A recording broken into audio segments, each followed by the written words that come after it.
Hello, আজ আমি তোমাদের জন্য এত মজার মজার রেসিপিস নিয়ে হাজির হয়েছি। একদম জিভে জল চলে আসার মতো রেসিপি। রিসেন্টলি বাংলাদেশে টানা বৃষ্টি হচ্ছে অ্যান্ড সবাইকে ওয়েলকাম করছি আমার রেইনি ডে পার্ট 1 ভ্লগে।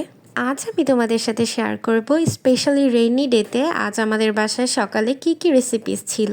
ব্রেকফাস্টে আমরা দারুণ মজাদার বিফ টিকিয়া, ভুনা খিচুড়ি উইথ চিলি চিকেন, টাকি মাছের ঝুড়ি এবং অনেক লোভনীয় বেগুনের ফ্রাই।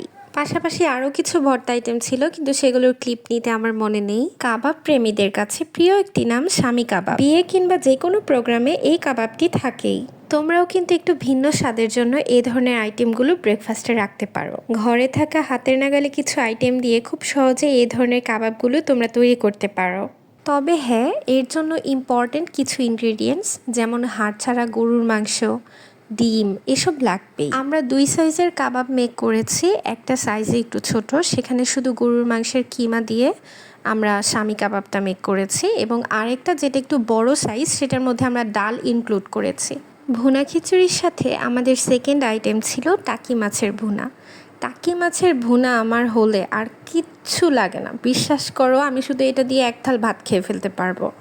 বুফেতে গেলে আমরা অনেক ধরনের টাকি মাছের ভ্যারিয়ার আইটেম দেখি, লাইক টাকি মাছের ভুনা, টাকি মাছের ঝুড়ি, টাকি মাছের পাতুরি, টাকি মাছের ভর্তাটা অনেক বেশি কমন, মানে এটা আমাদের সব থেকে বেশি দেখা হয়। ডেকোরেশনের জন্য আমি একদম সিম্পলি জাস্ট 2টা লেমন স্লাইস করে রেখেছি দুই পাশে, অ্যান্ড দ্যাটস কল পারফেকশন। মানে খাবারের স্বাদ কিন্তু অনেক বেশি বেড়ে যায় যখন তুমি খাবারটা পারফেক্টলি পরিবেশন করতে পারো। And last but not the least, our main dish bhuna khichdi. ভুনা খিচুড়ি কিন্তু কার না পছন্দ বলো? গ্রাম থেকে শুরু করে শহর অবধি সবার ভুনা খিচুড়ি পছন্দ। ভুনা খিচুড়ির সাথে আমরা চিলি চিকেনটা রেখেছি। চিলি চিকেন বানানোর জন্য আমরা চিকেন উইংসটা ব্যবহার করেছি।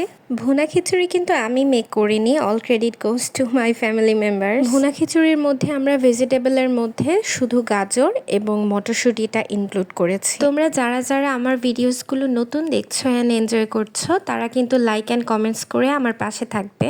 এরপর চলে যাই সরাসরি বেগুন ফ্রাইতে। আমরা কিন্তু অনেকেই গরম ভাতের সাথে বেগুন ফ্রাইটা অনেক বেশি পছন্দ করি। এটা কিন্তু আমাদের সবজি বাগানের বেগুন।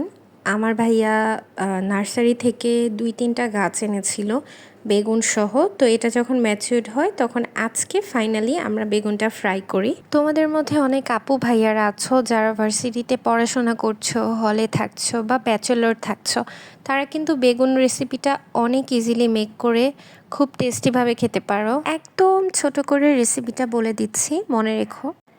প্রথমেই বেগুন ভালো মতো ধুয়ে পাতলা করে কেটে নিতে হবে।